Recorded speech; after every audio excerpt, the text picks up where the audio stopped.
ప్రభు నామమున మీ అందరికీ వందనాలు.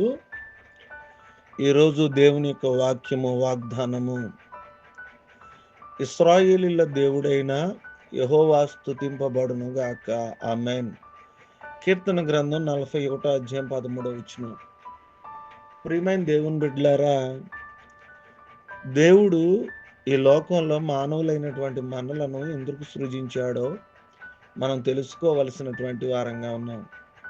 దేవుడు మనం సృజించినటువంటి కారణం ఏంటి అని అంటే, దేవుణ్ణి మనం స్తుతిస్తాము అనేటువంటి ఉద్దేశంతో దేవుడు మన సృజించాడు. అయితే మానవుడు దేవుణ్ణి సృజించిన దేవుని సృష్టికర్తను మర్చిపోయి తను తాను పొగుడుకోవడం, మనుషులను పొగడ్డం, లేకపోతే ఈ ప్రకృతిని, ఈ లోకంలో ఉన్న అనేకమైన వాటిని పొగడ్డం జరుగుతూ ఉంది. ప్రియమైన దేవుని బిడ్డలారా, దేవుని వాక్యం చెబుతున్న మాట ఏంటంటే, ఎవరైతే దేవుని స్తుతిస్తారో, దేవుని గణపరుస్తారో వారిని దేవుడు ఉన్నతమైన స్థితిలో ఉంచుతానని, వారిని ఉన్నతమైన స్థితిలో దేవుడు వారిని లేవనెత్తుతానని దేవుని యొక్క వాక్యం సెలవిస్తుంది.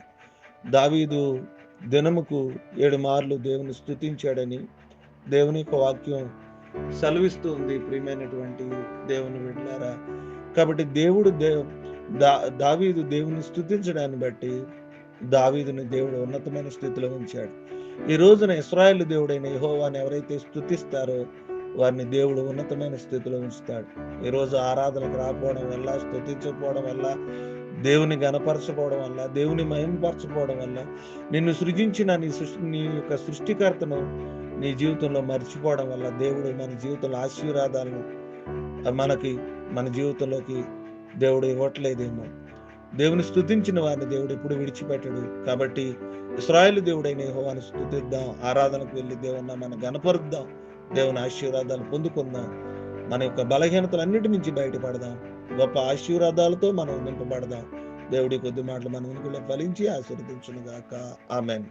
తలలు వంచుకుందాం, కళ్ళు మూసుకుందాం, ప్రార్థన చేసుకుందాం. ప్రేమ కలిగిన దేవా, మీకు స్తోత్రాలు, మీ ఘనమైన నామానికి వందనాలు. రాత్రంతా కూడా మీరు మమ్మల్ని కాచి మరొక శ్రేష్టమైన వేకువజామును మీరు ఇచ్చినందుకు మీ స్తోత్రాలు. వాతావరణాన్ని అనుకూలపరిచినందుకు కూడా నేను ఆ మనస్తుతులు తెలియచేస్తూ ఉన్నాను.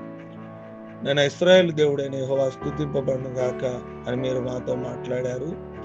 మిమ్మల్ని స్తుతించడం యొక్క ముఖ్య ఉద్దేశం, మిమ్మల్ని స్తుతిస్తే వచ్చే ఆశీర్వాదాలు, మిమ్మల్ని స్తుతిస్తే వచ్చే గొప్ప విషయాల గురించి, మేలు గురించి మేము ఉదయకాల సమయం ధ్యానించడానికి మీరు ఇచ్చిన అవకాశం బట్టి మీ స్తోత్రం.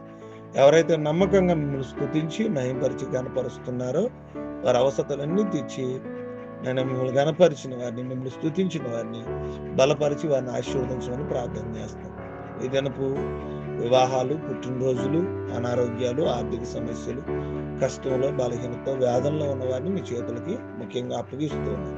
ముఖ్యంగా మీ పాసందులో ఈ దినం ఆరాధనకు వీళ్ళందరూ దేవుని స్తుతించి దేవుని పొందుకుని కృప దయచేయమని, దినమంతా కూడా మీ కృపలో మమ్మల్ని నింపమని ప్రార్థన యేసు నామమున అడుగుచున్నాము తండ్రి. ఆమేన్.